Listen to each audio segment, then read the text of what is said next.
Jiang Zemin's persecution of Falun Gong brought endless disasters to China. December 9, 2022 by Qingyuan, Minghui.org. Jiang Zemin, former top leader of the Chinese Communist Party, CCP, died on November 30, 2022, but the persecution against Falun Gong that he initiated in July 1999 continues. Many people believe that the suppression started because the communist regime, which ran on the core ideology of falsehood, evilness, and class struggle, could not tolerate Falun Gong's principles of truthfulness, compassion, forbearance. In addition, Jiang was personally jealous of Falun Gong's popularity and afraid of losing control of people. All these contributed to the human rights violations against tens of millions of Falun Gong practitioners. The victims are not limited to practitioners and their families. Looking at Chinese society right now, one may find the CCP has expanded many tactics against Falun Gong practitioners to the general public. Digital surveillance for all. Many people in Western society may not know that popular social medias such as Facebook and Twitter, along with Google searches, are banned in China. This is part of the censorship and information control system by the CCP. Various sources show that China has over 500 million surveillance cameras. The monitoring of citizens has worsened in the pandemic area.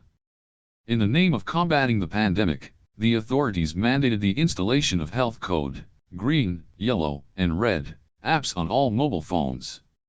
Connected to the wider surveillance system, the app has essentially become an electronic shackle that restrains citizens' freedom. Many may not know that such a tight monitoring system had been applied to Falun Gong practitioners a long time ago. After Jiang started the persecution of Falun Gong in July 1999, he ordered the government to closely monitor practitioners and to block information related to Falun Gong from being posted on the internet. One of my friends worked at an IT firm in Zhongguancun of Beijing, a region often known as China's Silicon Valley. He said that the Beijing Police Department was already working with his company to develop tiny video cameras back in 2000. With the size of a pinhole or a nail, they were installed next to the entrance of Falun Gong practitioners' homes. Police could monitor anyone coming in and out and people would not notice the cameras. Moreover, Jiang Zemin also asked his son Jiang Mianheng to lead the Golden Shield project, which enhanced the existing firewall with additional capabilities to block websites, monitor the internet, send Trojan viruses, conduct facial recognition, and tap phones. Concentration camps. In the past 3 years, there have been many instances when family members were forcibly separated and sent to different Fangkang facilities, field hospitals used for quarantine. Such field hospitals were notorious for their poor food, hygiene and medical care, and people quarantined there often likened them to concentration camps. Some think that Fangkang facilities were an extension of those that had already existed in Xinjiang province under the name of re-education camps or vocational training schools. The only difference between the two is that there was no brainwashing or physical abuse in Fangkang facilities. What many didn't realize is that the re-education camps in Xinjiang were modeled after the labor camps and brainwashing centers used to detain and torture Falun Gong practitioners. After Jiang began to persecute Falun Gong, he established a large number of labor camps and brainwashing centers. Many of them were known to the outside as legal education centers.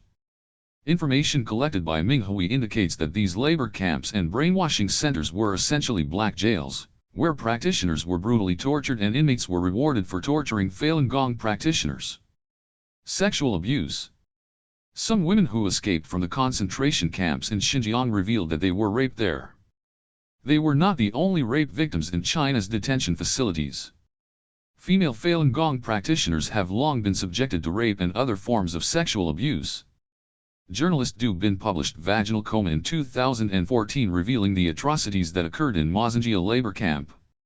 As a human being, there's no reason or excuse to tolerate the atrocities that happened in Masanjia women's labor camp, including the long-time use of a uterine dilator for tube-feeding women, making women lie in their own waste, tying up several toothbrushes and twisting them in women's vaginas, putting pepper powder in women's vaginas, shocking women's breasts and vaginas with electric batons, and putting women into male cells, he wrote. Ms. Yin Liping testified that she and other 17 female practitioners were put in the male cells at the Masanjia labor camp. The incident was so horrifying that some of the women developed mental disorders. drugging. The CCP authorities often sent dissidents to psychiatric hospitals despite their good health. The victims include Dong Yaoxian, who poured ink on the portrait of a CCP leader, and Song Jinai and Li Tiantian, two teachers who questioned the CCP's propaganda. In fact, many Falun Gong practitioners have long been labeled mental patients for upholding their faith. They were injected with nerve-damaging drugs or had their food or water laced with such drugs. As a result, some had mental breakdowns and even lost their lives. Police state. According to Minghui.org, in the first few years of the persecution of Falun Gong, the CCP spent about 1/4 of China's GDP on the persecution.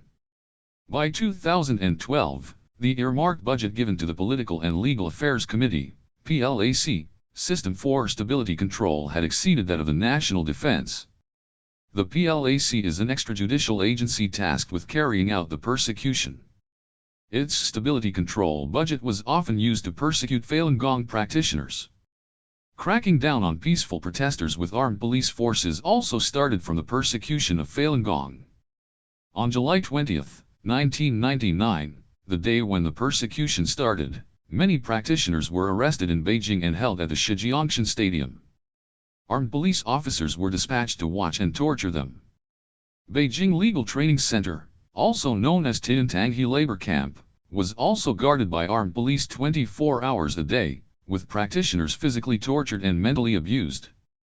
Having gained experience in persecuting Falun Gong practitioners, the CCP easily applied similar tactics to other groups deemed threats to its rule.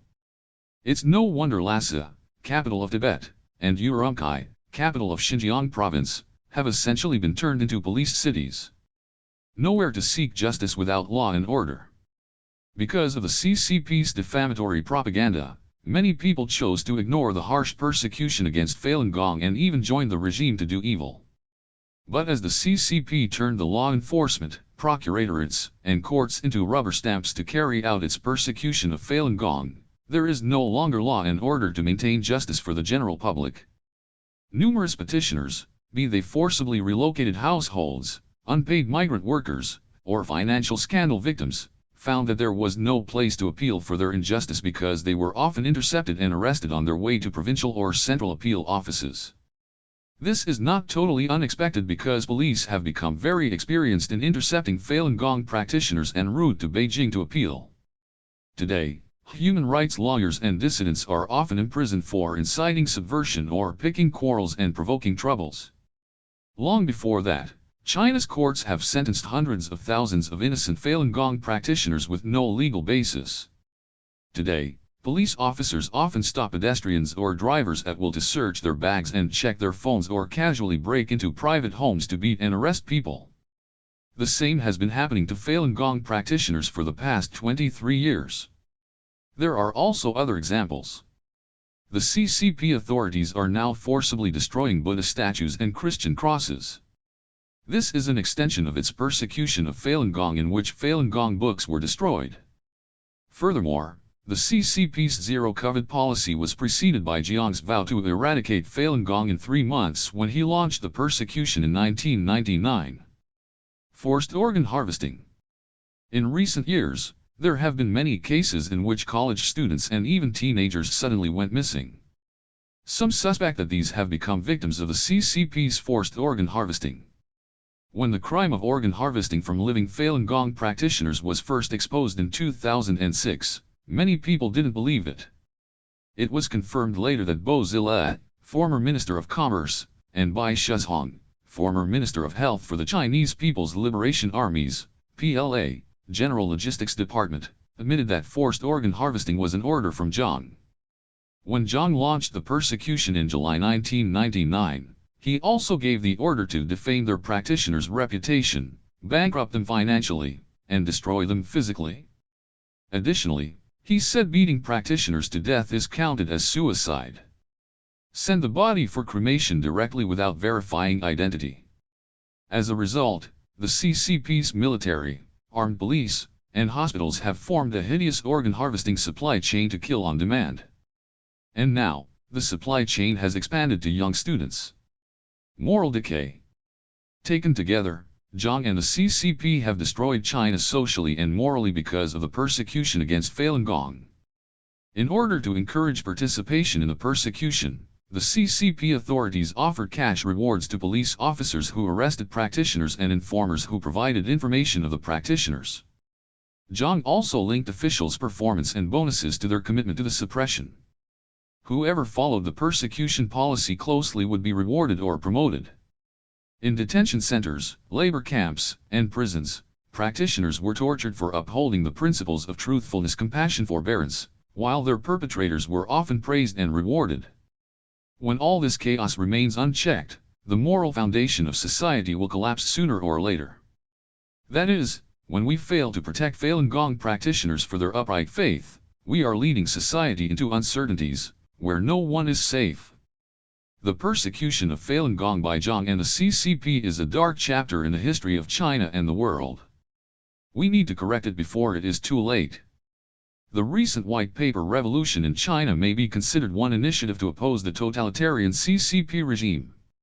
And the CCP would become history when more Chinese people quit the CCP organizations and more citizens from other countries reject the regime.